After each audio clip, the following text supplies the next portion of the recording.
ये कठिन, और उसमें भी मानव का शरीर मिलने के बाद यदि भगवान का भजन, गला पकड़ रहा है माइक बहुत ज्यादा,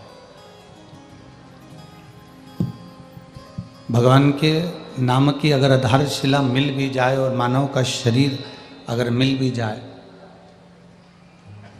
मनुष्य का शरीर अगर प्राप्त भी हो गया,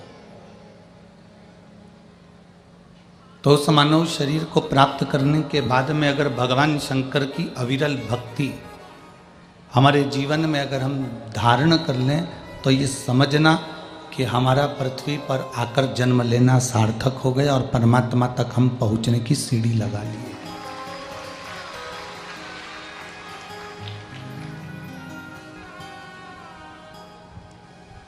शरीर मिलने के बाद यदि भगवान शंकर की अविरल भक्ति, भगवान शिव की अविरल भक्ति यदि हम प्राप्त करना प्रारंभ कर दिए, भगवान शंकर की अविरल भक्ति को यदि हमने जान लिया, शिव तत्व को हमने प्राप्त करना प्रारंभ कर दिया, तो समझ लें कि हम शिव तत्व को प्राप्त कर कर परमात्मा को प्राप्त करने में देरी नहीं है।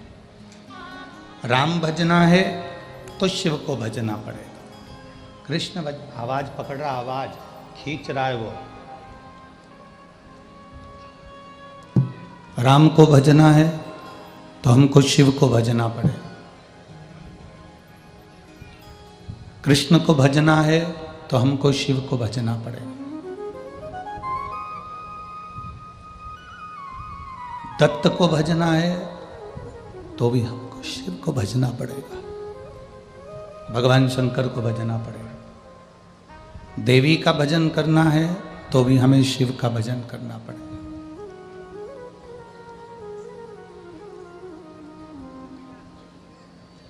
तैतीस कौटि देवी देवताओं में हम किसी का भी भजन करें,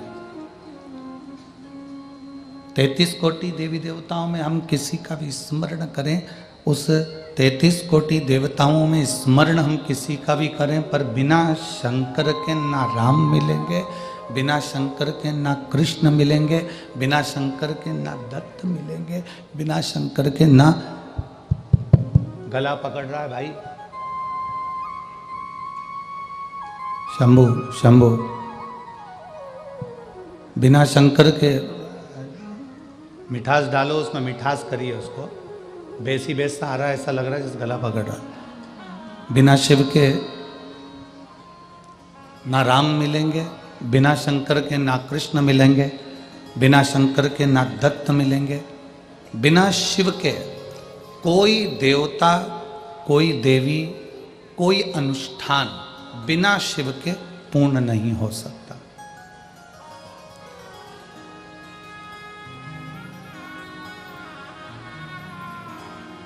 आप तक प्रयास कर लो।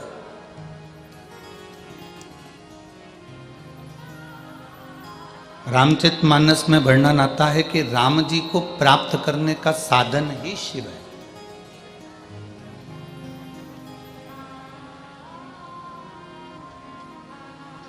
श्रीमद् भागवत में प्रसंग आता है कि भगवान कृष्ण को प्राप्त करने का साधन ही शिव है।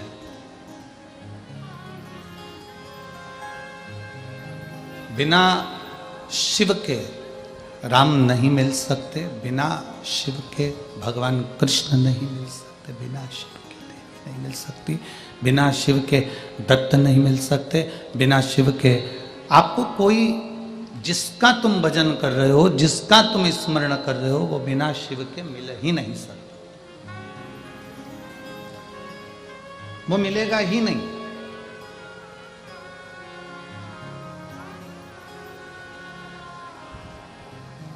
एक प्रैक्टिकल करके देखना अपने जीवन में, आप एक बार ऐसा प्रैक्टिकल करना, एक बार ऐसा प्रयास करना, एक बार ऐसा प्रैक्टिकल कर कर देखना, प्रयास कर कर देखना कि आप किसी भी देवता की माला करना, जो तुम्हारा मन पड़ जाए उस देवता की माला करो, उस देवी की माला करो। हमारी तरफ से पूर्ण तरह से स्वतंत्र है, पूर्ण तरह से छूट है।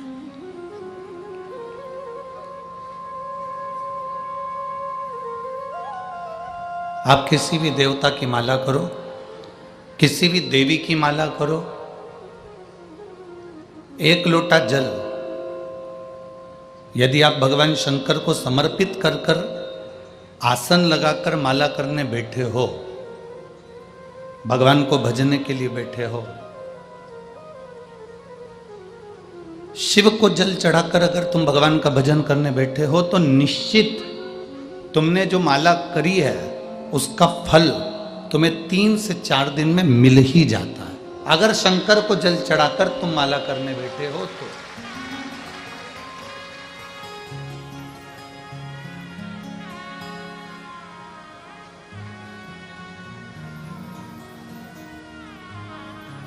शिव को जल चढ़ाकर यदि तुम भगवत भजन करने बैठे हो तो उसका फल मिल ही जाता है। आप में से कितने लोग हैं जिन्होंने रामायण पढ़ी है या सुनी है? सबने पढ़ी है ना? रखो हाथ। कभी तो पढ़ी होगी, कभी तो सुनी होगी, कभी तो स्मरण किया होगा। अगर आपने रामायण पढ़ी है, सुनी है, देखी है तो उसमें सबसे पहले जो चरित्र आता है रामचरितमानस में, सारे चरित्र बाद में आते हैं, सबसे पहले चरित्र आता है भगवान शंकर का।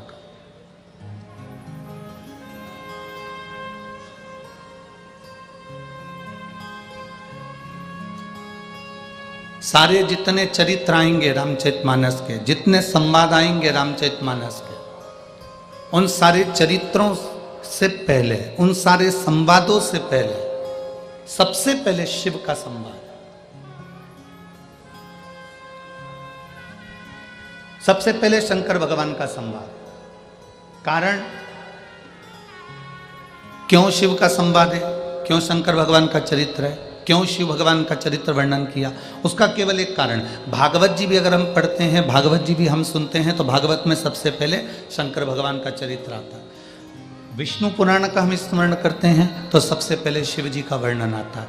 कूर्म पुराण पढ़ते हैं, आप जितनी पुराणों का स्मरण करोगे उसमें सबसे पहले शंकर भगवान का स्मरण किया गया।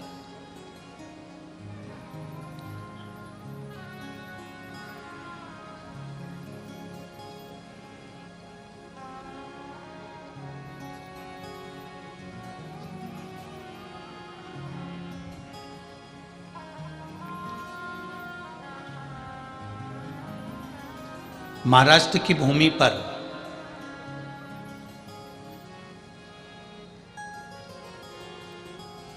एक शिवजी का मंदिर ऐसा है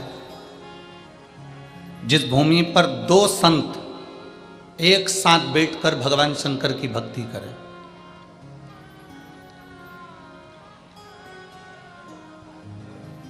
महाराष्ट्र की पवित्र भूमि पर एक शंकर का मंदिर ऐसा है जहां राष्ट्र के 2 अनमोल हीरे, अनमोल संत, राष्ट्र के रतन, जिन्होंने शिव का दर्शन एक साथ किया, वो मंदिर है औंढा नागनाथ का मंदिर।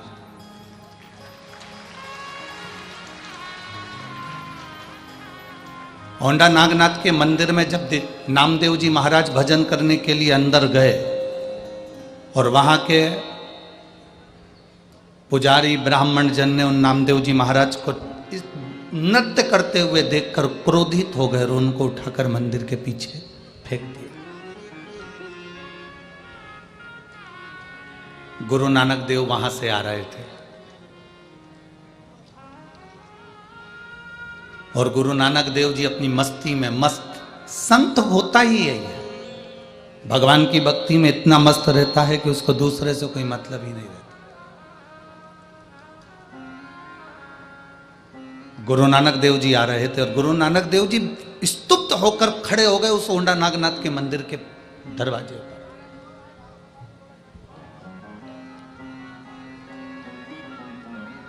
जब गुरु नानक देव जी ने देखा कि नामदेव जी महाराज और मंदिर के पीछे पड़े,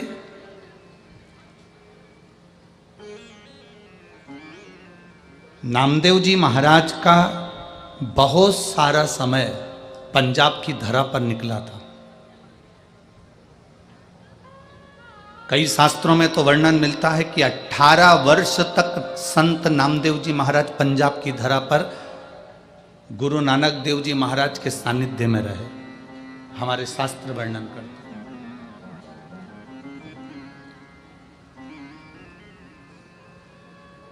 गुरु नानक देव जी ने संत नामदेव जी को देखा कि ये मंदिर के पीछे पड़े हैं। गुरु नानक देव जी ने आवाज लगाई, नामदेव, नामदेव। नामदेव जी उठकर खड़े होकर प्रणाम कर कर बोले, गुरुवर आप, स्वामी आप। गुरु नानक देव जी ने पूछा, नामदेव तुम्हें तो मंदिर के अंदर होना चाहिए था, तो तुम मंदिर के बाहर क्या कर रहे हो?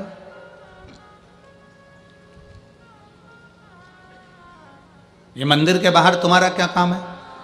नामदेव जी ने कहा कि मैं भगवान की भक्ति कर रहा था, भजन कर रहा था, कीर्तन कर रहा था, मंत्र जाप कर रहा था, स्मरण कर रहा था, और मेरे सुध नहीं रही तो मैं नृत्य करने लगा, मुझे मंदिर के बाहर फेंक दिया गया। गुरु नानक देव जी ने कहा, नामदेव एक बार मैंने तुझे कहा था, दुनिया में ऐसी कोई जगह नहीं जहां पर ईश्वर नहीं, परमात्मा नहीं।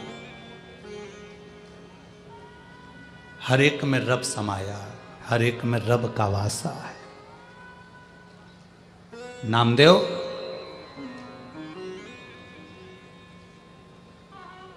अगर तेरी भक्ति प्रबल है, तेरा विश्वास प्रबल है, तेरा भरोसा दृढ़ है, तो मंदिर का पिछाड़ा अगाड़ी होगा और अगाड़ी पिछाड़ी होगा। मंदिर का जो पीछे का हिस्सा है वो आगे हो जाएगा और आगे का हिस्सा पीछे। अगर तेरा विश्वास पक्का है, तेरा भरोसा पक्का है, तेरी दृढ़ता पक्की है, तो ये होकर ही रहेगा। सब कुछ विश्वास पर। ये जायसवाल परिवार में कथा हो रही है। श्री राजकुमार जी जायसवाल इस कथा को लिए हैं। कलयुग में कथा करवाना बहुत कठिन विषय है, बहुत कठिन। और मैं राजकुमार जी जायसवाल जी को धन्यवाद दूंगा और उनकी धर्मपत्नी सौभाग्यवती श्रद्धा जी जायसवाल जी को धन्यवाद दूंगा कि आप दोनों का जो विश्वास है, आप दोनों का जो दृढ़ता है, इतना विश्वास आपका सालासर बालाजी के प्रति और शिव जी के प्रति इतना दृढ़ है कि भोलेनाथ को आपके यहाँ कथा करने के लिए आना ही पड़ा। ये भरोसा, ये विश्वास। और आप मानेंगे नहीं, मैं ये इस कथा को लाखों लोग आस्था चैनल पर देख रहे हैं, फेसबुक यूट्यूब पर श्रवण कर रहे हैं, और कई लोग इस कथा को श्रवण कर रहे हैं। यवतमाल जिले से कई बार कथा के लिए फ़ोन आए। हमने एक ही बात उन लोगों को कही कि भाई ये कथा तो बनी में चली गई है, और वो भी यवतमाल जिले के अंतर्गत, वो भी यवतमाल जिले के अंतर्गत ही आती है। तो कथा तो कहीं पर, कथा तो जिले के अंदर ही हो रही है। उस कथा का लाभ आप सब लो। पर मुख्य एक ही बात कहने में आती है कि कहीं पूर्वजों का भाग्य। आप सभी भक्तों को भी एक ही बात कहूँगा कि आपके घर में भी ढेरों लोग रहते हैं, ढेरों घर के अंदर लोग निवास करते हैं, पर यदि आप परमात्मा की कथा तक पहुँचे हो, भगवान के भजन तक पहुँचे हो, भगवान की अविरल भक्ति तक पहुँचे हो, तो ये मान कर चलना कि कहीं प्रभु की कृपा हुई होगी, उसकी उदारता हुई होगी, उसकी करुणा हुई होगी, उसकी दया हुई होगी, तो आप इस कथा तक पहुँचे हो। बहुत कठिन है, बहुत कठिन। दुनिया को अपना बनाया जा सकता है, पर अपनों को अपना नहीं बनाया जा सकता। बहुत कठिन है महाराज।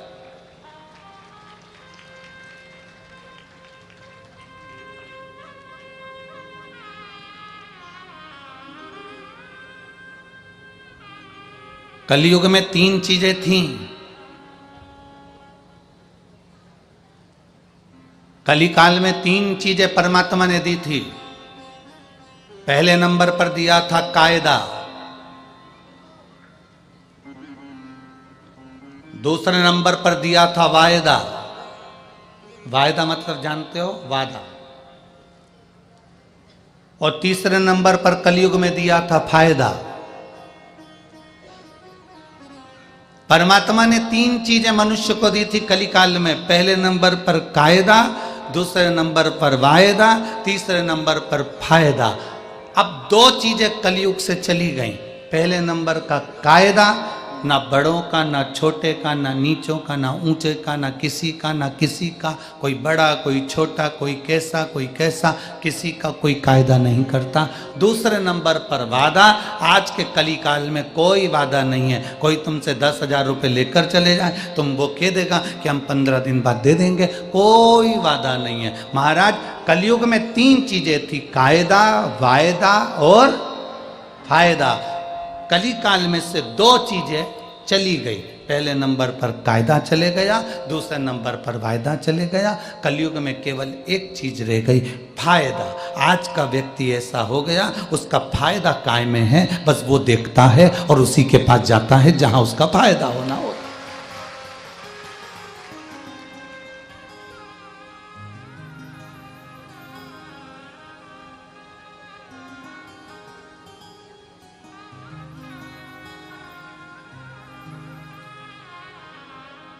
थोड़ा सा कायदा करिए, थोड़ा सा सम्मान करना सीखिए, थोड़ा सा कायदा करना सीखिए, थोड़ा सा आदर करना सीखिए, थोड़ा सत्कार करना सीखिए, थोड़ा सम्मान करना सीखिए।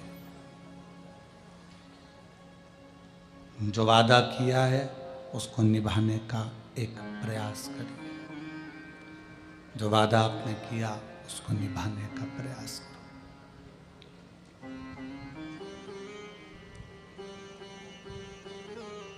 40 करोड़ रुपए कमाने वाला भी मरने के बाद 4 कंधे पर ही जाता है। 40 करोड़ के ढेर पर नहीं जाता। पैसा जोड़ा आपने, व्यापार किया आपने, पर इतना जरूर याद रखना, सब कुछ जोड़ना, उसके साथ में आप अपना व्यवहार जरूर जोड़ना, जो अंत समय तक जाने वाला है। आपका व्यवहार,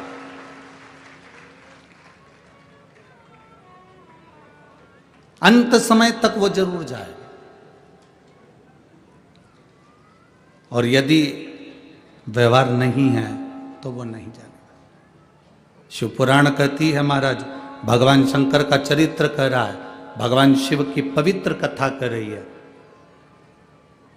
गुरु नानक देव जी नामदेव जी से कह, तुम्हारी भक्ति का बल बढ़ा तो भगवान शंकर का दर्शन तुम्हें पीछे की ओर भी हो गया। ये भक्ति होती है। लोग कहते हैं गुरु जी हम कौन से कलर का कपड़ा पहने भगवान मिल जाएंगे, हम कौन से कलर का कपड़ा धारण करें भगवान मिल जाएंगे, हम कौन सी नदी के तट पर जाकर बैठें भगवान मिल जाएंगे। शिव महापुराण की कथा कहती है, भगवान को पाने के लिए कपड़े बदलने की जरूरत कभी नहीं पड़ती, भगवान को पाने के लिए केवल कलेजा बदलना पड़ता है, परमात्मा तुम्हारे सामने आ जाता है।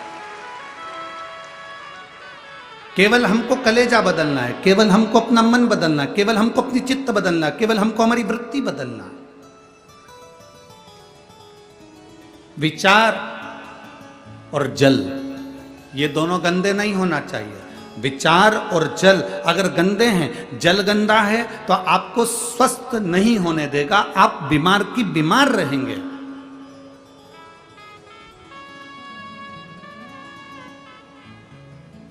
जल गंदा है तो शरीर बीमार कर देगा, शरीर गंदा कर देगा। और अगर विचार गंदे हैं तो वो मन गंदा कर देगा, आपकी सोच गंदी कर देगा। श्रेष्ठता पाइए, श्रेष्ठता। कितना सुंदर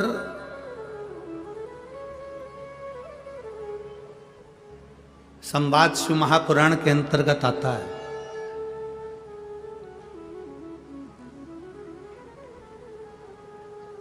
सती मैया का विवाह भगवान शिव जी के साथ में हो रहा है। माता सती भगवान शंकर जी के साथ में ब्याह रही है।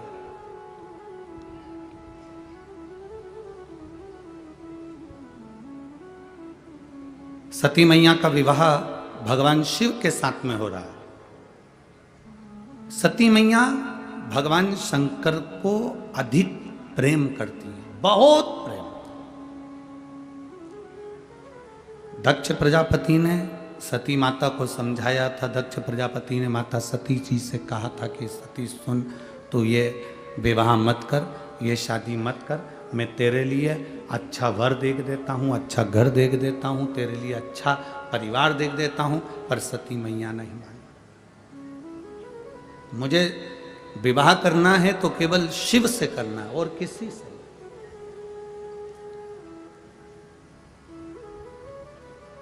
उसके सिवाय मुझे विवाह ही नहीं करना। मैं अगर विवाह करूंगी तो भगवान शंकर से करूंगी, शंकर के सिवा मैं किसी से नहीं। एक भरोसा, एक विश्वास, एक दृढ़ता सती ने बना ली। माता सती ने एक दृढ़ता बना ली, एक विश्वास बना लिया, एक भरोसा बना लिया।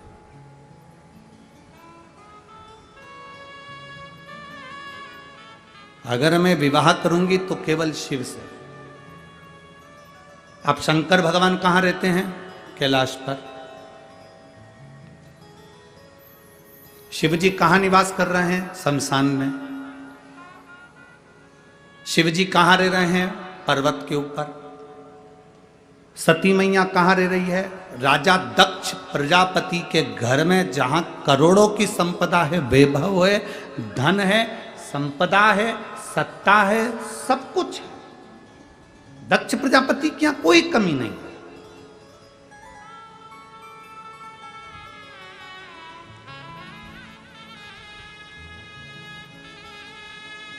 समझाया जा रहा है, सती मेरी बात मान ले तो विवाह मत कर। सती मेरी बात मान ले तो शिव से विवाह मत कर। तू और किसी से विवाह कर लेगी मैं चल जाएगा। कोई धनपति, कोई वैभवपति, कोई सत्तापति, कोई हम ऐसा ढूंढ लेते हैं जिसके साथ में सती तुम विवाह कर लो। सती तुम विवाह कर लो, हम ढूंढ लेते। सती ने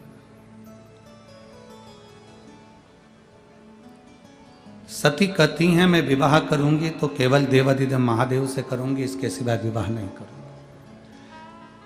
दक्ष प्रजापति ने भगवान शंकर को बुलाकर एक बात बड़ी सुंदर कही, और एक एक लड़के की बुद्धि में यह बात बैठना चाहिए जो शंकर भगवान ने दक्ष प्रजापति से कही। पहले दक्ष की बात सुन लेना, उसके बाद शंकर जी की बात सुन लेना। विवाह करने वाला लड़का, विवाह करने वाला वर, उसके मुख पर शिव महापुराण का यह संवाद अब उसकी जिह्वा पर होना चाहिए।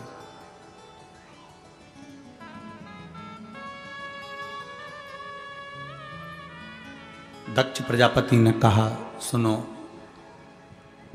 शिव, मेरी बेटी सती का विवाह तुम्हारे साथ में हो रहा है। मेरी बेटी सती का विवाह मैं तुम्हारे साथ में कर रहा हूं, और मेरी बेटी सती का विवाह मैं तुम्हारे साथ में कर रहा हूं, जिसने अपने परिवार में राजसी ठाट देखा, वैभव देखा, सत्ता देखी, धन देखा, संपदा देखी। अब मेरी बेटी तुम्हारे साथ में विवाह करना चाहती है। तुम कैलाश पर रहते हो, शमशान में रहते हो, तुम्हारे पास में ऐसा धन, वैभव, संपदा कुछ भी नहीं है। मेरा मन करता है कि तुम जो मांगोगे मैं अपनी बेटी के कन्यादान में वो दे दूंगा।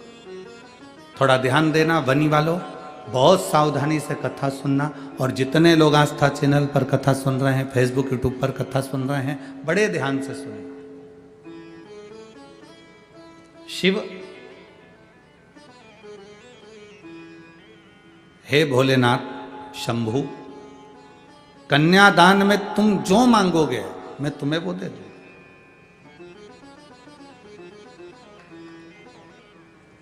आज मेरी बेटी ब्याह रही है, तुम्हें जो चाहिए मांगो। भोलेनाथ जी ने कहा दक्ष प्रजापति को देखकर। दक्ष प्रजापति को जब देखा तो देखकर भगवान शिव ने, भगवान शंकर ने, ओघड़दानी ने, त्रिकालदर्शी ने, कैलाशी ने, अविनाशी भगवान शिव ने देखा। और भगवान शंकर ने देखते ही दक्ष प्रजापति क्या हाथ जोड़ते हुए, क्योंकि ये सती के पिता हैं, मेरे ससुर हैं, सती के पिता हैं, मेरे ससुर हैं। तो हाथ जोड़ते जोड़ते उन्होंने निवेदन किया, हाथ जोड़कर निवेदन करा दक्ष प्रजापति से, ससुर जी, पिताजी, मैं आपकी बेटी की मांग में जो सिंदूर भरूंगा, बस वो सिंदूर भरी हुई बेटी मुझे कन्यादान में दे देना, और वही इतना वर जरूर देना कि सिंदूर जो उसकी मांग में भरा गया है, वो सिंदूर मांग में भरी हुई बेटी आज डोली में बैठ रही है, और ये वर देना कि वो मांग में सिंदूर भरी हुई बेटी एक दिन अंतिम समय पर अर्थी में लेटी, उसके मांग में सिंदूर भरा हो, बिना सिंदूर के वो अर्थी पर भी ना लेटे।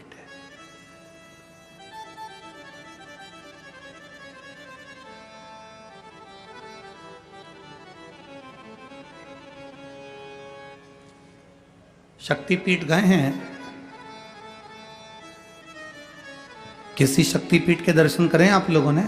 हाथ तो उठाओ जरा। 52-51 जितनी शक्तिपीठों का स्मरण हमारे शास्त्रों में आता है, उन शक्तिपीठों में जाइएगा। उन शक्तिपीठों में माता पार्वती का स्थान नहीं है, उन शक्तिपीठों में माता सती का स्थान है, क्योंकि माता सती के प्राण छूट गए थे, शिवजी ने उनको कंधे पर धारण कर लिया था। भगवान विष्णु ने सुदर्शन चक्र भेजकर माता सती के शरीर के टुकड़े टुकड़े कर दिए थे। जितने टुकड़े होकर पृथ्वी पर गिरे वो सब शक्तिपीठ के रूप में निर्मित हो गए। और वहाँ आज भी माता सती के जहाँ अंग गिरे हैं, उन शक्तिपीठ पर आज भी तुम चुनड़ी चढ़ाओ ना चढ़ाओ, चूड़ी चढ़ाओ ना चढ़ाओ, उन शक्तिपीठ पर तुम हलवा पूड़ी चढ़ाओ ना चढ़ाओ, पर उन शक्तिपीठ का प्रमाण होता है कि उन पर आज भी सिंदूर और कुंकू जरूर चढ़ता है। उन शक्तिपीठ का निर्माण का सुख ही है ये।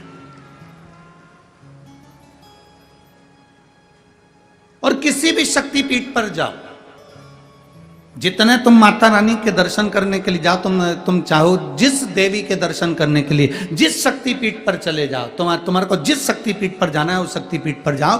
देवी का दर्शन करने के लिए, तुम माता रानी का दर्शन करने के लिए, तुम भवानी का दर्शन करने के लिए जिस शक्तिपीठ पर जाना चाहो शक्तिपीठ पर जाओ। वहां से कुछ लेकर आओ मत आओ, पर इतना जरूर याद रखना, कोई अगर शक्तिपीठ से आ रहा हो तो तुम्हारे मुख से निकलना चाहिए कि हमारे लिए प्रसाद भले मत लाना, पर वहां से थोड़ा सा सिंदूर कुंकू जरूर लेकर आना, रोली जरूर लेकर आना। वो हमारे लिए सौभाग्य का विषय है, वो हमारे लिए आनंद का विषय है।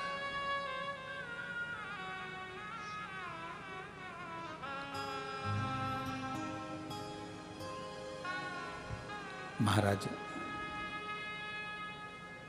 शिव, मेरी बेटी सती तुम्हारे साथ में ब्याह रही है। शिव, मेरी बेटी सती का विवाह तुम्हारे साथ में हो रहा है। मेरी बेटी सती तुम्हारे साथ में ब्याह रही है। मेरी बेटी सती का विवाह तुम्हारे साथ में हो रहा है।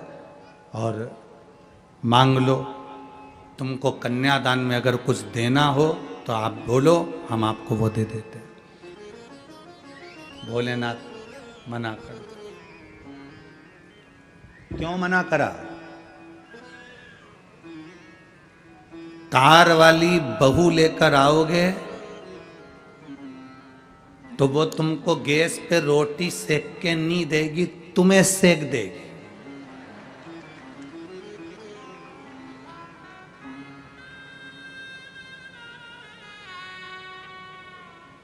पर संस्कार वाली बहू लेकर आओगे तो जैसे वनी में शिव महापुराण की कथा हो रही है, ऐसी कथा तुम्हारे यहां भी हो जाएगी अगर संस्कार वाली ला।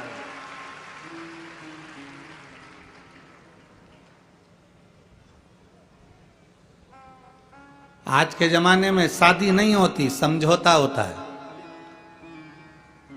आज के जमाने में विवाह नहीं है, आज के जमाने में खरीदारी है। रिश्ता जहां होता है वहां पहले बात हो जाती है। 10 लाख का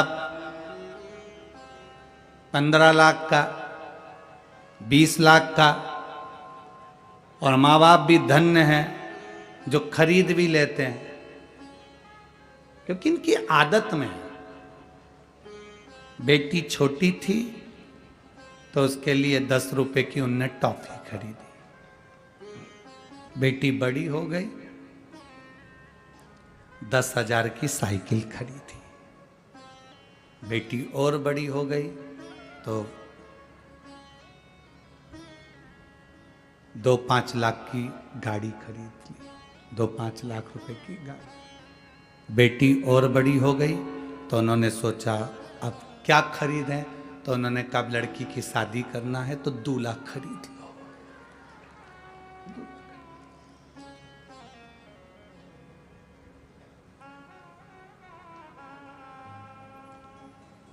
तुमने भी सोचा ससुर अच्छा मिला है, गाड़ी दे रहा है, जमीन दे रहा है, बेटी दे रहा है, half set, full set, sofa set, सब दे रहा है, पर तुम ये अंदाजा नहीं लगा के बैठे कि उसकी बेटी जब तेरे यहाँ आएगी तो सोफा सेट तो रहेगा, हाफ सेट तो रहेगा, फुल सेट तो रहेगा, पर तू अपसेट रहेगा।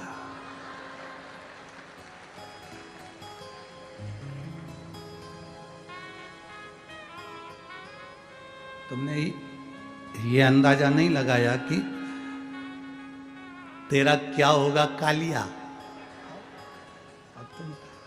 तुमने तो धन देख लिया, संपदा देख ली, सत्ता देख ली ना।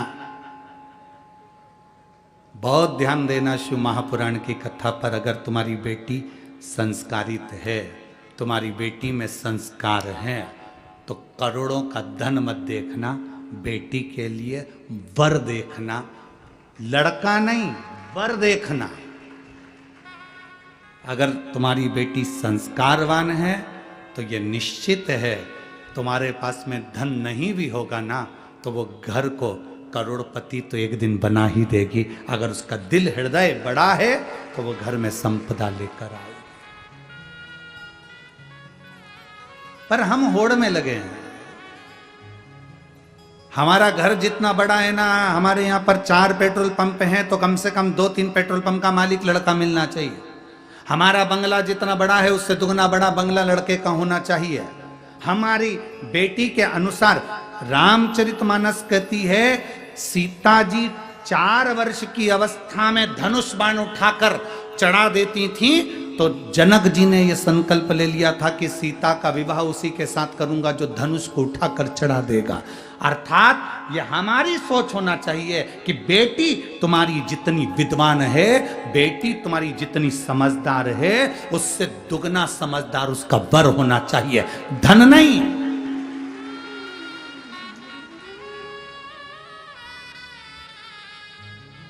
हम धन दुगना देखते हैं, हम संपदा दुगनी देखते हैं, हम पैसा दुगना देखते हैं, पर लड़का विवेक से दुगना नहीं देखते, बुद्धि से दुगना नहीं देखते कि हमारी बेटी के अनुकूल हो। बच्चे भी घर के पांव पड़ के जाते हैं, हाथ हिला के जाते हैं। माँ बड़ी खुश होती है मेरे बच्चे मुझे बाय करके गए।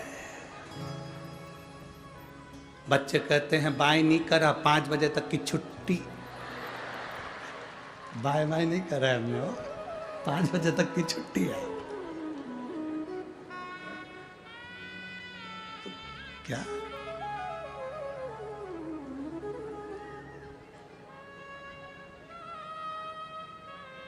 कितना कितना वर्णन है महाराज, कितना फिर ग्रहण करो। पर हमारे यहाँ पर सिखाकर भेजा जाता है जितना बन सके उतना काम करना।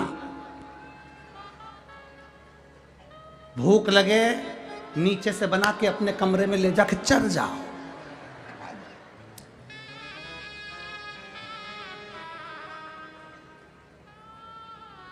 प्रयास करो, कोई घर में भूखा तो नहीं है, प्रयास करो कोई घर में भूखा तो नहीं है, भोजन कराओ समय की अवस्था के अनुसार। हमारे ब्राह्मण भैया राजकुमार जी जायसवाल जी के यहाँ पर मंडल बना रहे थे, पूजन के जो मंडल होते हैं वो मंडल बना रहे थे।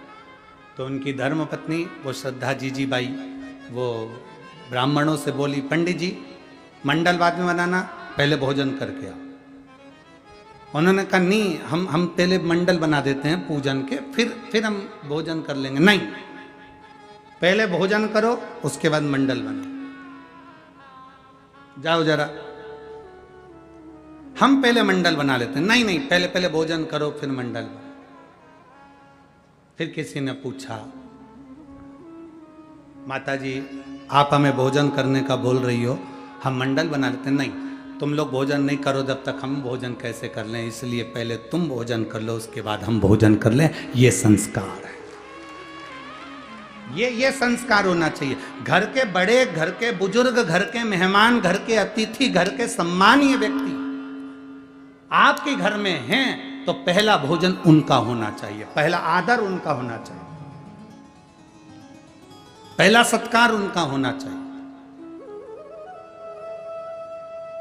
घर के बड़ों के आगे, माता पिता के आगे, गुरुजन के आगे और परमात्मा के आगे जब हम शीश झुकाते हैं उसका फल मिलता जरूर। एक पत्र है देखिए। मैं कविता जायसवाल नागपुर से हूं गुरुजी, आपको भी प्रणाम और आपकी माता जी को भी प्रणाम, धन्यवाद।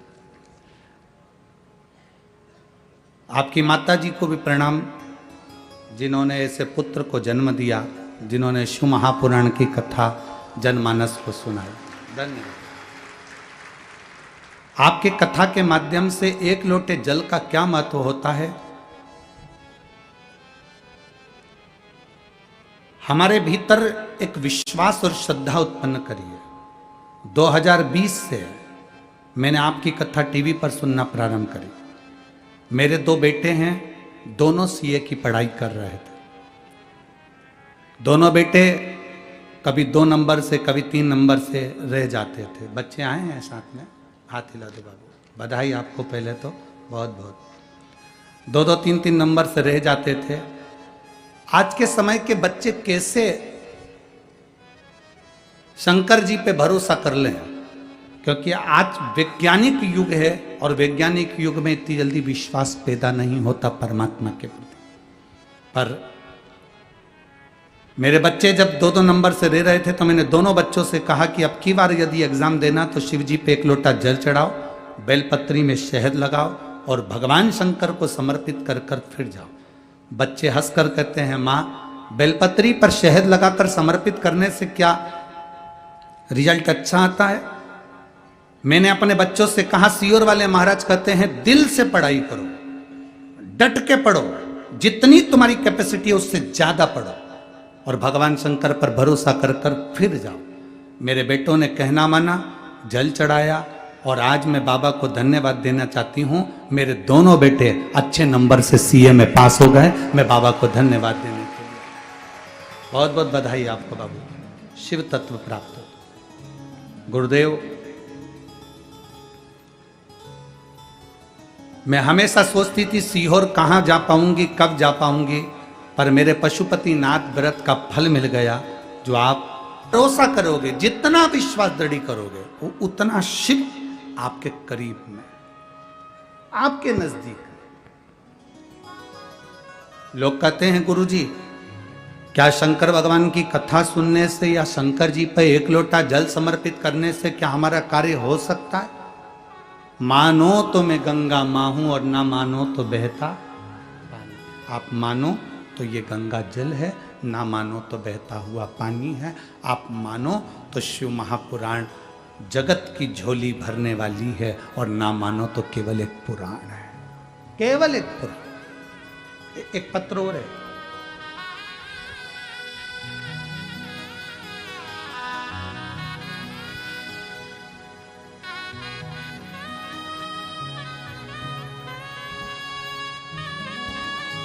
मेरा नाम हितेश तरेकर है, गांव का नाम दाखा, जिला यवतमाल। मेरा मोबाइल नंबर ये है। कहीं बैठे हैं क्या? कहीं बैठे हो तो हाथ हिलाइएगा। आप ही हैं? ऐसा हाथ हिला दो एक बार, वापिस हाथ हिलाओ एक बार। मेरा नाम हितेश तारेकर है, गांव का नाम दाखा, जिला यवतमाल। मेरा मोबाइल नंबर ये है। एक लोटे जल का मैं क्या वर्णन करूं। गुरुदेव, जो लोग पत्र पढ़ते हों तो वो एलईडी पर या आस्था चैनल पर हमारे साथ में इस पत्र को साथ में पढ़ भी सकते हैं। मेरा नाम हितेश तारेकर है, गांव का नाम दाखा, जिला यवतमाल। मेरा मोबाइल नंबर ये है। मैं एक लोटे जल का बेलपत्र का क्या वर्णन करूं गुरुदेव। मेरे पैर के घुटने में गठान हो गई थी। वो गठान 1.5 साल हो गए थे। डॉक्टर ने कहा था इसका ऑपरेशन होगा और ऑपरेशन कर कर गठान निकाली जाएगी और जांच के लिए जाएगी। गुरुदेव, आज के समय में अगर गठान हो जाती है तो बड़ा भय लगता है, डर लगता है कि ना जाने कौन सी बीमारी हो गई, क्या करा जाए।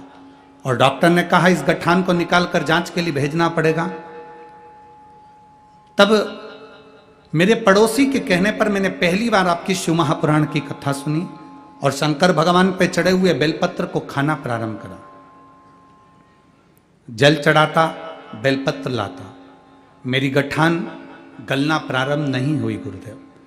फिर आपने एक कथा में कहा था कि बेलपत्री के पीछे का हिस्सा नोक तोड़कर, पीछे की जो डांट होती है, डंडी होती है, उसको तोड़कर शिव जी की अशोक सुंदरी वाली जगह पर स्पर्श करो।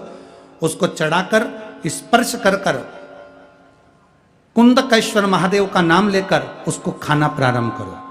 गुरुदेव, मैंने 22 दिन तक उस बेलपत्री के पीछे की डंडी को अशोक सुंदरी वाली जगह पर चढ़ाकर कुंदकेश्वर महादेव का नाम लेकर खाना प्रारंभ करा और बाबा से विनती करी, बाबा मेरे पाँव में गठान हो रही है, डॉक्टर के हिसाब से इसका ऑपरेशन कराकर ये मुंबई जांच के लिए जाएगी। बाबा ऐसी कुछ कृपा करो कि ये गठान गल जाए।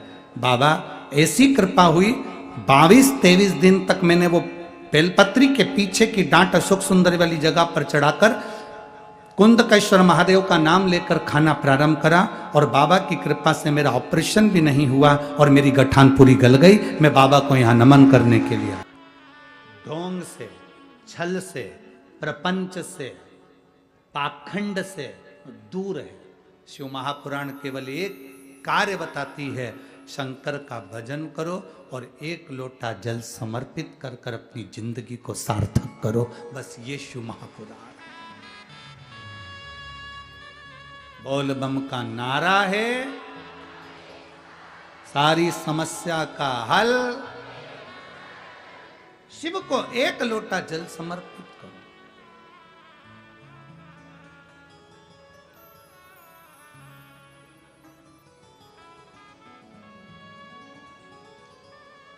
आपके भीतर का भरोसा जागृत करो,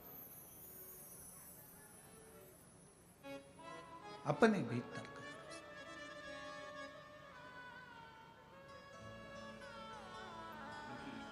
और जब भीतर का भरोसा जागृत होगा तो शिव को मिलने में कोई देरी नहीं होगी। कई लोग कहते हैं गुरुजी हम शंकर भगवान को कैसे भजें, हमारे हृदय में शिव तत्व हम कैसे जागृत करें। हम हमेशा कहते हैं, पहले भी कहा आज फिर कहते हैं, कोई व्यक्ति हमको छोड़कर चला जाता, जिसके लिए तुमने बहुत कुछ किया, वही तुम्हें छोड़कर चला गया, धोखा देकर चला गया। सबसे पहला काम क्या करते हो तुम? जो तुमको छोड़कर चले जाता है, अपने मोबाइल में से उसके फोटो, बोलो बोलो जम के बोलो जरा, डिलीट कर दो। फिर फोटो डिलीट करने के बाद में उससे जितनी चैट हुई है, बात हुई है, बोलते जाओ, वो भी डिलीट। फिर फेसबुक, इंस्टाग्राम, व्हाट्सएप पे उसको ब्लॉक कर दिया।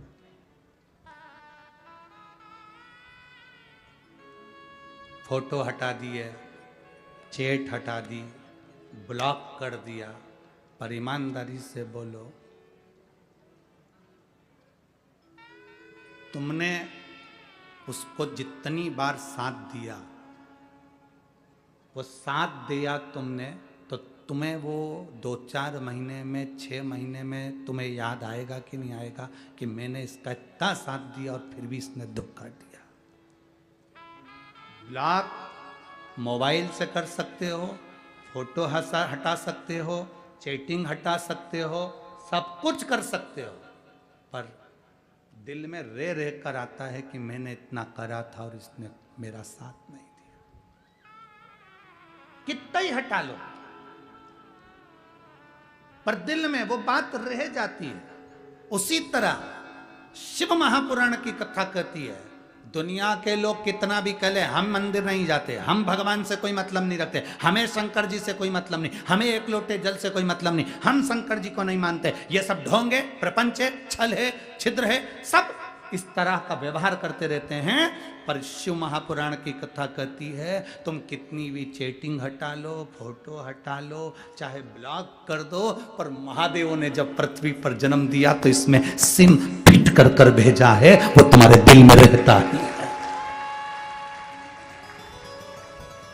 वो तुम्हारे भीतर है, वो परमात्मा प्रकट है तुम्हारे भीतर। बस तुम जब उसको पुकारते हो, दिल से पुकार लेते हो, वो तुम्हारे सामने आ जाता। श्री शिवाय नमस्तु, तुमने दिल से पुकारा, वो तुम्हारे सामने आ गया।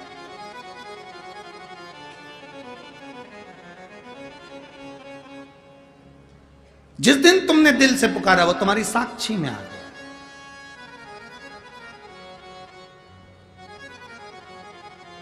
एक प्रसंग आता है,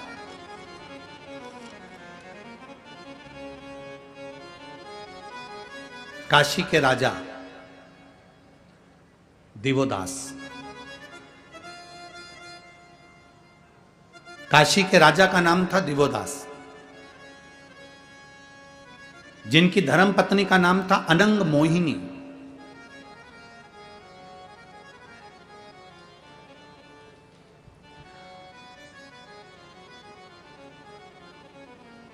अनंग मोहिनी का नियम था, गंगा जी का जल भरती थी लोटे में, पात्र में, और पति शिव जी की भक्ति में लगा रहता था तो उसको ले जाकर देती और शंकर जी पे जल समर्पित करती। दिवोदास की धर्म पत्नी अनंग मोहिनी का नियम था, काशी नरेश की धर्म पत्नी अनंग मोहिनी का नियम था शिव की भक्ति करना। एक बार अनंग मोहिनी आ रही थी,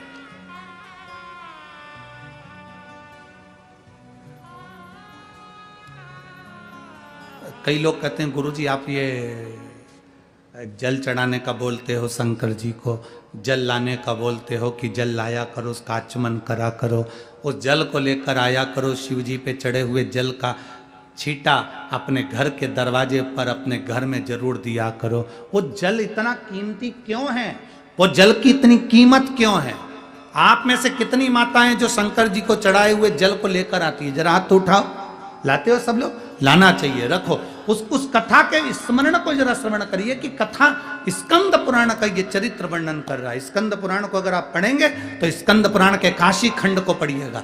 स्कंद पुराण के काशी खंड का यदि आप पढ़ेंगे तो उसमें वर्णन मिलेगा कि दिवोदास की धर्मपत्नी अनंग मोहिनी शंकर भगवान को चढ़ाने के लिए जल लेकर आती है, गंगा जी का जल लेकर चलती है, और गंगा जी का जल लेती हुई जब चली तो उसने क्या देखा कि कुछ दूरी पर एक बुजुर्ग माता पिता बूढ़े से बैठे हैं और वो कांख रहे हैं, वो चिल्ला रहे हैं।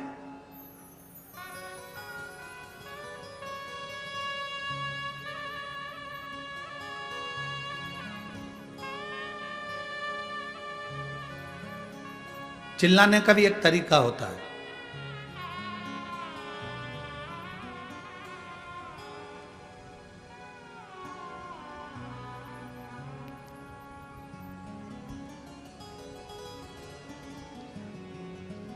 दो तरह के भिखारी होते हैं, इनकी अलग अलग क्वालिटी होती है भिखारियों की भी।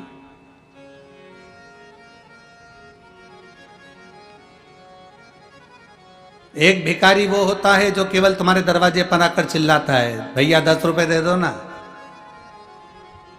भैया 1 रुपये दे दो ना, भैया 5 रुपए दे दो ना, भैया रोटी दे दो ना। और एक भिखारी वो होता है जो सुबह से शाम तक भगवान का नाम ले लेकर पुकारता है, राम राम कीर्तन कर रहा है, भजन कर रहा है, नाम जाप कर रहा है। एक तुम्हें पुकार रहा है और दूसरा भगवान को पुकार रहा है। जो तुम्हें पुकार रहा है वो भूखा सो सकता है, पर जो भगवान को पुकार रहा है वो भूखा नहीं सो सकता।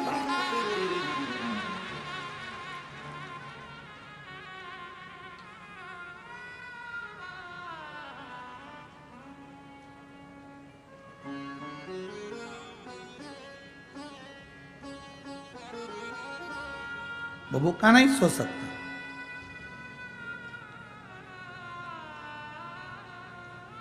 भिखारी की क्वालिटी अलग अलग है, दो क्वालिटी अलग अलग। एक भूखा रह सकता है। कौन भूखा रह सकता है? जिसने तुमको पुकारा है। हो सकता है तुम्हारे यहां से भोजन नहीं मिले, आगे से भोजन नहीं मिले, दूसरे के दरवाजे पर गया, वहां उसने आवाज लगाई, भैया रोटी दे दो, काका जी रोटी दे दो, मामा जी रोटी दे दो, भाभी जी रोटी दे दो, जीजी भाई रोटी दे दो, पैसा दे दो।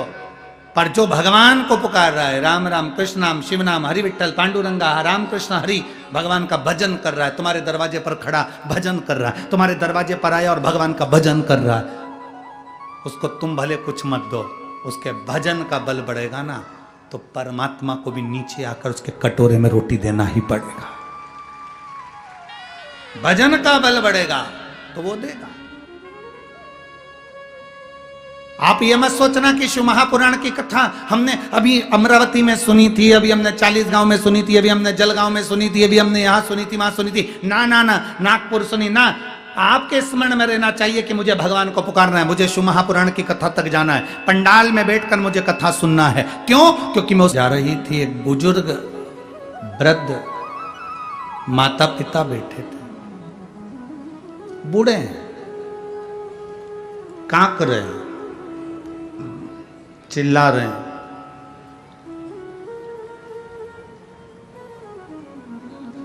अनंग मोहिनी के कानों में शब्द गया।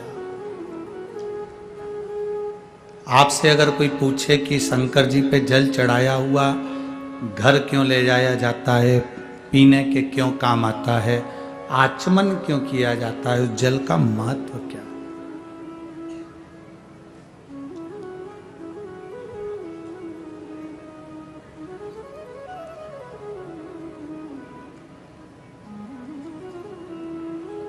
किसी किसी के घर में, किसी किसी शिव मंदिर में,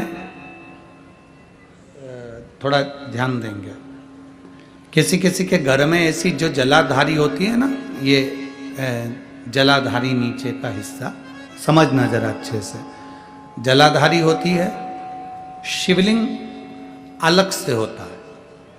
किसी किसी के यहाँ ऐसा होता है, किसी किसी के यहाँ इस जलाधारी में ही शंकर भगवान एकदम फिट होते हैं, जलाधारी के साथ में शिवलिंग फिट होता है। और किसी किसी के यहाँ पर जलाधारी होती है तो शिवलिंग उठ जाता है, रख दिया जाता है, साफ कर कर वापिस शिवलिंग को रख दिया जाता है, या स्नान कराया जाता है तो शिवलिंग रखा जाता है। अब कई लोगों के मन में एक प्रश्न आ जाता है कि गुरुजी हमारे यहाँ जो शिवलिंग है, हमारे यहाँ जो शिवपिंडी है, हमारे यहाँ जो शंकर जी की पूजन करते हैं उसमें जलाधारी अलग है, शिवलिंग अलग है, तो क्या मंदिर में भी कई मंदिरों में ऐसा होता है कि जलाधारी होती है, शिवलिंग अलग से होता है, स्नान कराओ, पूजन करो, आराधना करो, नीचे उसमें जल भर जाता है, दही दूध भर जाता है तो लोग उसे साफ कर देते हैं। इसका महत्व क्या है?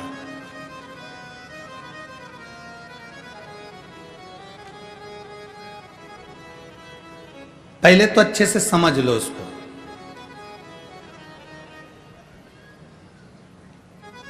चाहे तुम्हारे घर में पूरा शिवलिंग बना बनाया हो वो भी श्रेष्ठ है, चाहे तुम्हारे मंदिर में घर में जलाधारी अलग हो और शिवलिंग अलग से रखा हुआ हो वो भी श्रेष्ठ है। बस अंतर एक है, केवल एक अंतर उसमें भारी है। कौन सा अंतर भारी है कि जो शिवलिंग फिट है, जो शिवलिंग उसमें लगा हुआ है, उसकी आप आराधना कर रहे हैं, उसमें आप जल चढ़ा रहे हैं, भक्ति कर रहे हैं, आराधना कर रहे हैं, उसका भी फल पूरा मिलेगा। जो शिवलिंग अलग से है, उस जलाधारी पर रखा हुआ है, उसकी आराधना कर रहे हैं, उसका भी फल पूरा मिलेगा। पर अंतर इतना आता है कि जैसे जो फिट शिवलिंग है जलाधारी के साथ रखा हुआ, उस पर एक बेलपत्र चढ़ाई हुई, एक बेलपत्र चढ़ाई हुई हजारों फल देने वाली होती है।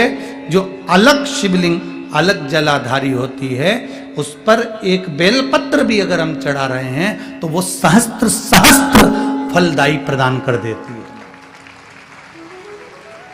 उसमें कई लोगों के मन में एक संशय हो जाता है, हमारा नीचे का जो जलाधारी है वो चांदी की है, शिवलिंग नर्मदा के कंकर का। कई बार किसी के मन में आ जाता है कि हमारे यहाँ जलाधारी अलग है पीतल की, शिवलिंग हमारे यहाँ कांच का है, स्फटिक का है, पारद का है या पाषाण का है, तो क्या फल देगा कि नहीं देगा? क्यों नहीं देगा?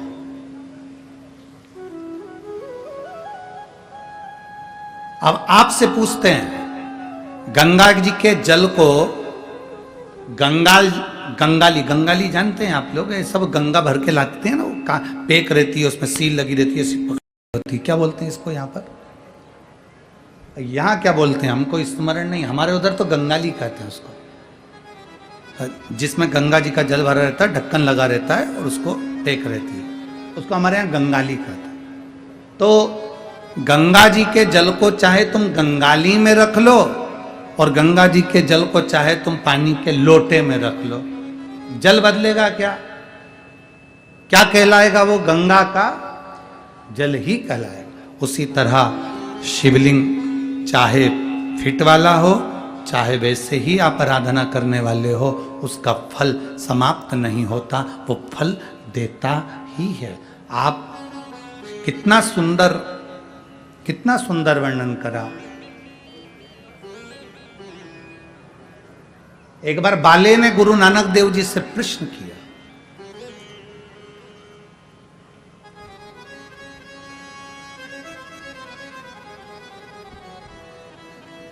बड़ा विचित्र सेवक था ये बाले, भगवान गुरु नानक देव जी का, बड़ा विचित्र। उसने एक प्रश्न किया, गुरु नानक देव जी से प्रश्न किया कि गुरुवर,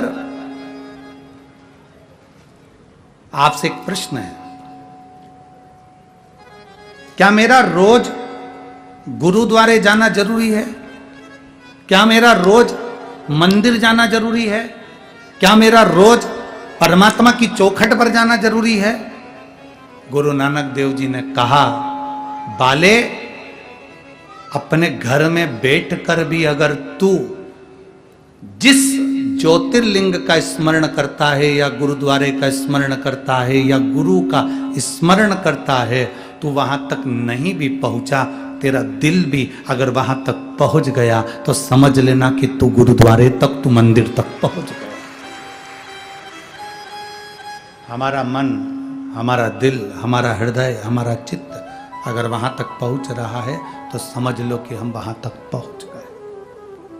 आप में से कई लोग ऐसे रुमाल में सुपारी भी बांध के लाइए, ऐसे ही नहीं आई है।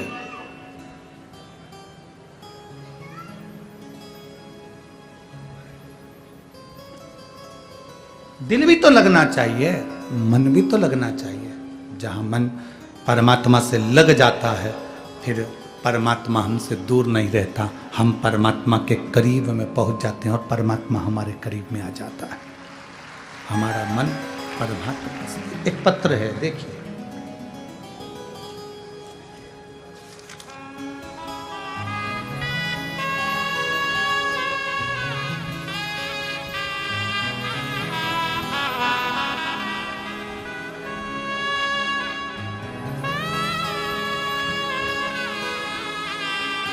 मैं ऐश्वर्या अमर पंचार्य, कहीं बैठी हो तो हाथ हिला सकती हैं। आप ही हैं बेटा? एक बार ऐसे हाथ हिला दो। मैं ऐश्वर्या अमर पचारे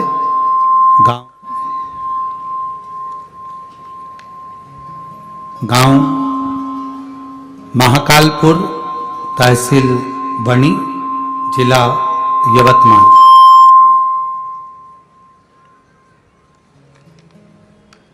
गांव महाकालपुर, तहसील बणी, जिला यवतमाल। मोबाइल नंबर मेरा ये है।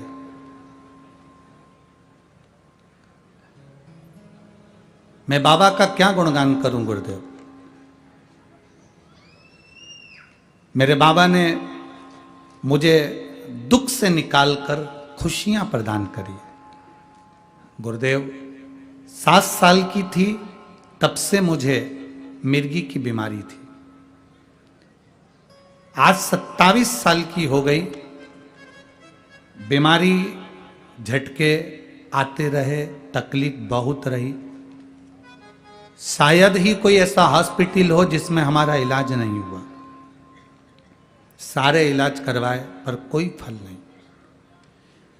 2021 में मेरी छोटी बुआ ने टीवी पर पहली बार कथा सुनी, और पहली बार जब कथा सुनी तो सुनकर देखा, फिर हमसे कहा कि कथा सुनना प्रारंभ करो।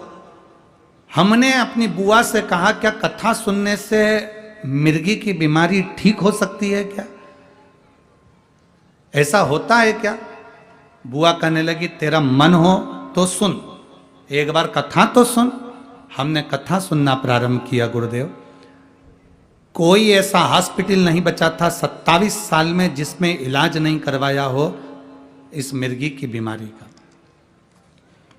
कथा सुनने पर आपने कथा में कहा कि 1 लोटा जल शिव जी को चढ़ाना प्रारंभ करो, बाबा का गुणगान करना प्रारंभ करो, श्री शिवाय नमस्तुभ्यम बोलना प्रारंभ करो। हम बाबा का वही मंत्र का जाप करने लगे, शिव जी को जल चढ़ाने लगे। आपकी कथा में इतना मन लग गया कि टीवी खोलते तो आपकी कथा ही देखते। आपने एक कथा में फुलेरा दूज का एक उपाय बता दिया, और फुलेरा दूज में आपने कहा था हरतालिका तीज के दिन, हरतालिका तीज फुलेरा दूज का उपाय बताया, जो कि शिवरात्रि के बाद में जो फुलेरा दूज का स्मरण आप करते हैं, सीहोर में जो अनुष्ठान करते हैं रुद्राक्ष उत्सव, उसमें वो फुलेरा दूज पड़ती है। उसी फुलेरा दूज में आपने मिर्गी का एक उपाय बताया। उस मिर्गी का उपाय हमने फुलेरा दूज के दिन करना प्रारंभ करा। साल में 1 बार फुलेरा दूज आती है गुरुदेव, और वही उपाय आपने जैसा बताया था वैसा ही हमने करा, और करने के बाद बाबा पे चढ़ा हुआ जल पीना प्रारंभ करा और फुलेरा दूज का वो उपाय करा। आज बाबा को मैं धन्यवाद देने के लिए बैठी हूँ। पूरा 1 साल हो गया गुरुदेव, मेरे को कोई झटका नहीं आया और मेरी मिर्गी की बीमारी ठीक हो गई। मैं बाबा को यहाँ धन्यवाद देने के लिए आई हूँ। गुरुदेव शिव शिव है, बाबा बाबा है। गुरुदेव बाबा से बस यही प्रार्थना है कि जो दिल से पंडाल में बैठकर मांगता है, एक बार कथा को सुन लिया आपने दिल से, अगर भगवान शंकर की पवित्र कथा को अपने भीतर धारण कर लिया, आपने दिल से भगवान शंकर की पवित्र कथा को अपने भीतर उतार लिया, तो यह निश्चित है दिल से सुना है तो वो दिल से देता जरूर।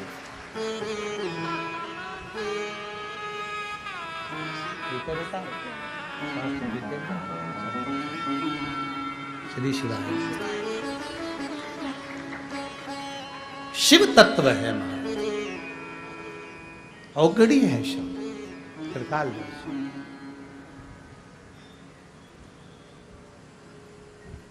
बैठे जरूर हो कथा के पंडाल में, आए जरूर हो कथा के पंडाल में, पर ये मान कर चलना कथा का पंडाल नहीं है ये। आप अपने पिता से अपने दिल की बात कहने के लिए पहुंचे हो, अपने पिता से अपने मन की बात कहने के लिए। ये केवल कथा का पंडाल नहीं, अपने मन की बात कहने का स्थल। अनंग मोहिनी दिवोदास राजा की धर्म पत्नी निकल कर जा रही है और उसने दो वृद्धों को देखा, कांख रहे, चिल्ला रहे, रो रहे,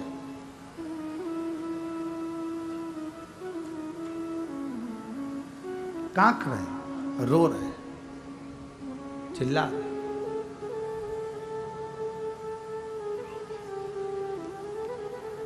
जल लेकर आवाज सुनते ही दिवोदास राजा की धर्मपत्नी अनंग मोहिनी उन बुजुर्ग, क्या हुआ है?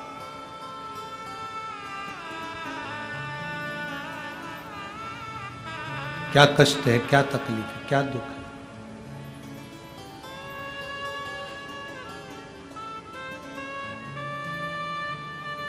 हाथ जोड़ रहे हैं दोनों बुजुर्ग, बूढ़े माता पिता जो बैठे थे वहां बुजुर्ग, शरीर में कष्ट हो रहा था, भयंकर स्वरूप था, पूरा शरीर गल सा रहा था, नेत्रों से नीर बह रहा था।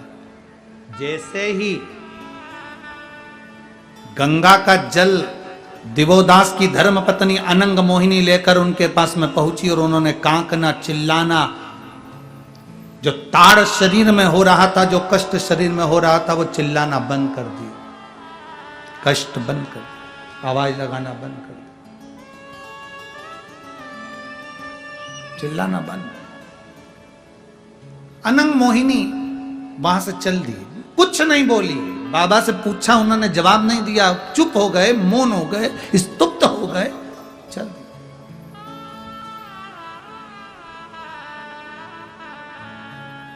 कितना सुंदर कहा है महाराज, कितना सुंदर। इतनी देर से वो दोनों चिल्ला रहे थे, इतनी देर से वो दोनों चिल्ला रहे हैं, आवाज लगा रहे हैं, कांप रहे हैं, कांप रहे हैं, चिल्ला रहे हैं, आवाज लगा रहे हैं।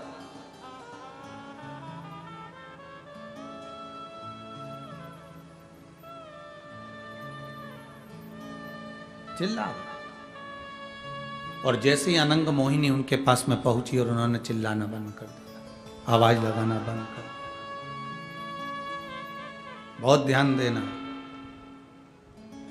दुकान पर बैठे हो आप, शिव जी के मंदिर में नहीं जा पाए, आपकी दुकान के सामने से कोई एक लोटा जल लेकर अगर शंकर जी के मंदिर जा रहा हो, मात्र उसका दर्शन कर कर भी अगर आपके मुख से श्री शिवाय नमस्तुभ्यम निकल जाए तो समझ लेना कि आधा पाप आपका समाप्त हो गया, आधा दुख आपका समाप्त हो गया।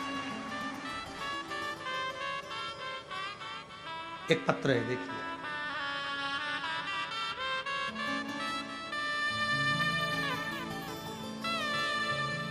हर्षा सुनील यादव, पंडोली चंद्रपुर, मेरा मोबाइल नंबर ये है। कहीं बैठी हैं हर्षा जी? हर्षा सुनील यादव, पंडोली चंद्रपुर, मोबाइल नंबर ये है। कहीं बैठी हैं? हाथ हिलाइए। हाँ ठीक है, दिख गए, ऐसा हाथ हिला दो एक बार। गुरुदेव, मेरी आंख के अंदर एक गठान हो गई थी, सारे दवाखानों का ट्रीटमेंट कराया, नागपुर मुंबई तक इलाज कराया, परंतु वो गठान बढ़ रही थी, कम नहीं हो रही थी। डॉक्टर के हिसाब से उसका ऑपरेशन होना था। गठान को निकालकर, क्योंकि वो गठान फैलती जा रही थी, इसलिए उसका ऑपरेशन होना, उसको निकालकर जांच के लिए भेजना जरूरी था। आपने एक बार कथा में कहा था, जिंदगी में जब तकलीफ आए शिव को जरूर याद करो। गुरुदेव, शिव चतुर्थी की पूर्णिमा की रात को आपने एक 31 बेलपत्री का उपाय बताया था। आप जब उपाय बताते हो तो लोग कहते हैं कि ये टोटके वाला बाबा है, टोटका बताता है, पर गुरुदेव आपका एक एक उपाय आप नहीं बोलते, स्वयं महादेव व्यासपीठ से बोलता है। आपका उपाय नहीं रहता, शिव उपाय बताता है। आपने शिवरात्रि के दिन, रात्रि के पूर्णिमा, शिवरात्रि की चतुर्थी के बाद की जो पूर्णिमा है, रात को 31 बेलपत्री का उपाय करने को बोला था, जो 12 बजे रात को चढ़ाना था। मेरे घर के लोग आश्चर्य कर रहे थे, क्या ऐसा करने से कोई गठान गल जाती है? आंख में गठान है और बड़ी बीमारी के चांस हैं, इसको ऑपरेशन कराओ, ये क्या फालतू का काम कर रहे हो? फिर भी गुरुदेव, मेरा विश्वास शिव पुराण पर था, मैंने आपकी वाणी पर भरोसा करा और वो रात को 12 बजे उपाय करा, 31 बेलपत्री चढ़ाकर लाना, उस बेलपत्री का स्मरण कर एक एक बेलपत्री को 31 दिन तक पाना, वो करा मैंने।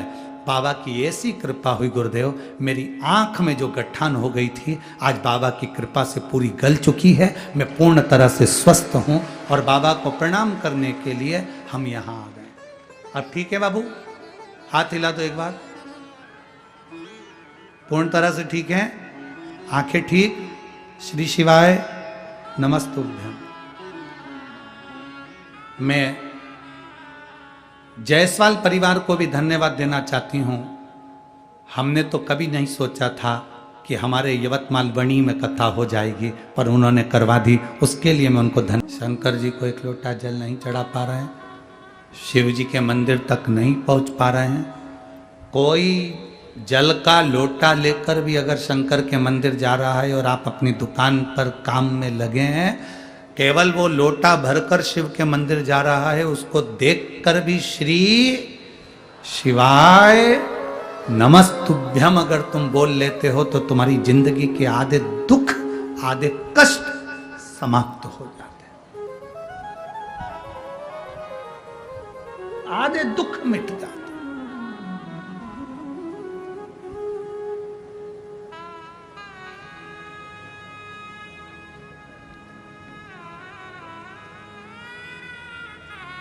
शंकर भगवान के भक्त को देखकर कभी हंसो नहीं, शिव के भक्त को देखकर कभी ताना कसो नहीं। शंकर के भक्त अड़भंग होते हैं, इनको देखकर कभी अपशब्द मत कहो, इसका भुगतान भोगना। ये कथा कर रही है अनंग मोहिनी की देव, यहां कथा कह रही है दिवोदास की धर्म पत्नी की। कितना दुख भोगना पड़ता, कितना कष्ट।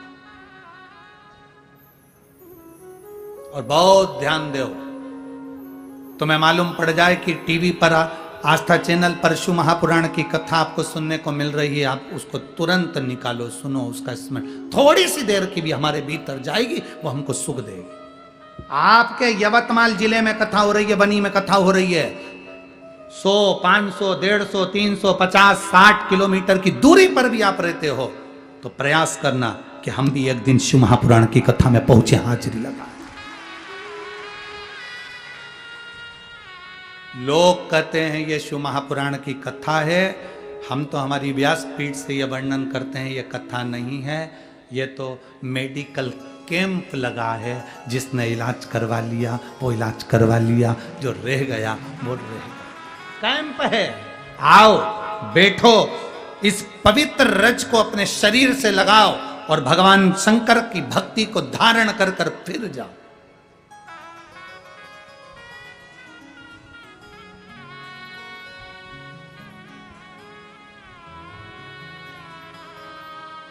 भगवान की अविरल भक्ति को धारण करो, अविरल भक्ति।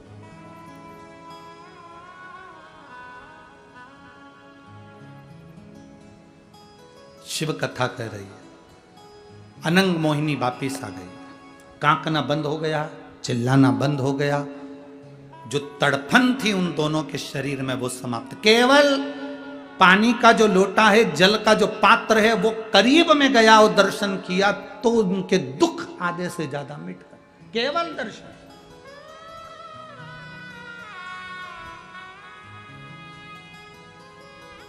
वो उसमें एक पत्र था, उसके पति के ऊपर सफेद कपड़ा तक डाल दिया था और डॉक्टर ने उस बॉडी को दे दिया। देखा था आप लोगों ने? देखा था कि नहीं देखा था? बॉडी को दे दिया गया, ले जाओ, ये मर चुका है। पर विश्वास थोड़ी ना मरा था, विश्वास नहीं मरा, मर चुका है, ले जाओ। एक पत्र यहां भी आया, उस व्यक्ति के 2 फोटो लगाए गए हैं, एक पूर्ण तरह से जब शरीर बेकार हो गया उसका, और एक शरीर ठीक हो गया उसका। मेरा नाम नीता गजानन कन्हेर, प्रेम नगर, नागपुर से हूँ। मेरा मोबाइल नंबर ये है, कहीं बैठी हो तो हाथ हिला सकती हैं। अगर कहीं बैठी हो, आप ही हैं, ऐसे हाथ हिला दो। मेरा नाम नीता गजानन कन्हेर, प्रेम नगर, नागपुर से हूँ। मेरा मोबाइल नंबर ये है। मेरे पति श्रीमान गजानन कन्हेर आए हुए हैं क्या? नहीं आए। गजानन कन्हेर 2022 में उनकी तबीयत बहुत खराब हो गई। नागपुर में लता मंगेशकर हॉस्पिटल में उनको एडमिट करा गया। डॉक्टर ने बोला उनका शरीर का सोडियम पूरा चले गया है और ये ठीक होना मुश्किल है। 2 महीने तक उनको हॉस्पिटल में रखा गया, पर शरीर धीरे धीरे बेकार होता गया। आखिरी में उनको वेंटिलेटर पर डाल दिया गया। वेंटिलेटर पर डालने के बाद में उनका शरीर काम करना बंद कर दिया। गले में से नली डाल दी गई, उसमें से बूंद बूंद पानी देते रहे। शरीर पूरी तरह से बेकार हो चुका था। धीरे धीरे करते करते डॉक्टर ने महीना, 1.5 महीना, 2 महीना निकाला, पर शरीर में कोई आराम नहीं लगा। अब करें तो करें क्या? डॉक्टर ने कहा आप इनको घर ले जाओ। गुरुजी हमने फोटो लगाया है, जैसा हम उनको घर में लेकर आए थे, उनके गले में नली लगी हुई थी। वेंटिलेटर से उनको भेज दिया गया था। एक बॉडी की तरह उनका शरीर था, ना उठ पाते थे, ना हिल पाते थे, ना जान पाते थे, ना देख पाते थे। केवल दवाई देना थी तो गले की नली में से दे दी जाती थी। डॉक्टर के हिसाब से उनका बचना मुश्किल था। हम घर लेकर आ गए, परंतु मन नहीं करा। फिर वापिस हम नागपुर के केयर सेंटर में उनको लेकर गए। केयर सेंटर में फिर उनका इलाज चालू हुआ, पर उनको आराम नहीं लगा। हॉस्पिटल की ही नर्स ने कह दिया कि एक काम करो, दवाई तो देती हो ना। फिर वापिस हम नागपुर के केयर सेंटर में उनको लेकर गए। केयर सेंटर में फिर उनका इलाज चालू हुआ, पर उनको आराम नहीं लगा। हॉस्पिटल की ही नर्स ने कह दिया कि एक काम करो, दवाई तो देती हो ना, शंकर जी को लोटा भर के जल चढ़ाओ और श्री शिवाय नमस्तुभ्यम का जाप कर कर वो जल इनकी नली में 2-2 बूंद देना प्रारंभ करो। कुंदकेश्वर का नाम लो। सिस्टर के कहने पर हम पहली बार शंकर जी के मंदिर में जल चढ़ाकर जल लाए और वो दवाई के साथ उनको नली से देना प्रारंभ करा। और 20 दिन के बाद उन्होंने आंखें खोली और बाबा की कृपा से उनके शरीर ने काम करना प्रारंभ करा। गुरुदेव, बाबा बाबा है। मैं 2 फोटो लगा रही हूं। एक फोटो में मेरे पति की दशा और दूसरे फोटो में मेरे पति ठीक हुए, उसका फोटो लगा रही हूं। अब ठीक है बाबू, दोनों हाथ हिला दो एक बार। श्री शिवाय नमस्तुभ्यम। शिव तत्व, शंभु, शंकर, ओघड़ी, शिव है बेटी। वो ओघड़ दानी है, त्रिकालदर्शी। सारी समस्या का हल बेटी है। शिव कृपा इसी को कहा। आप आए हो शिव महापुराण की कथा को सुनने के लिए। ना जाने कौन से भाग्य होंगे ये बनी वालों के, जो ये कथा यहां पहुंच गई। अब किस्मत आपकी है कि आप कथा के पंडाल तक पहुंचते हो, नहीं पहुंचते। ये आपका भाग्य, आपकी किस्मत।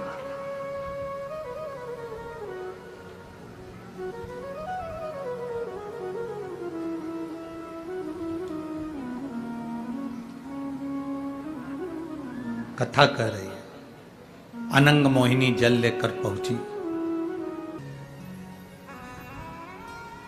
देवी दिवोदास ने कहा, दिवोदास राजा ने कहा ये जल शिव जी को चढ़ाओ, इस जल को तुम पात्र में झेलो और इस जल को मेरे साथ लेकर चलो, अपन उस पर जल का छींटा देंगे।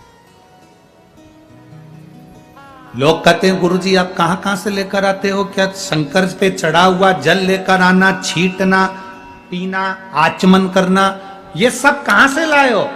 हम कहते हैं स्कंद पुराण का काशी खंड पढ़ो, और स्कंद पुराण के काशी खंड को पढ़ोगे तो उसमें मिलेगा कि शिवजी पे चढ़े हुए जल का आचमन और शिवजी पे चढ़े हुए जल का अपने ऊपर छींटना या किसी व्यक्ति पर छींटना, उसका फल कितना है, उसका लाभ कितना।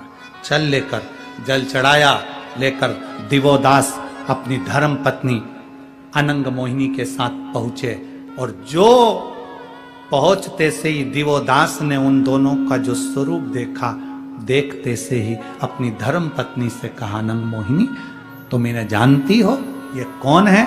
अनंग मोहिनी ने कहा मैं नहीं जानती ये कौन।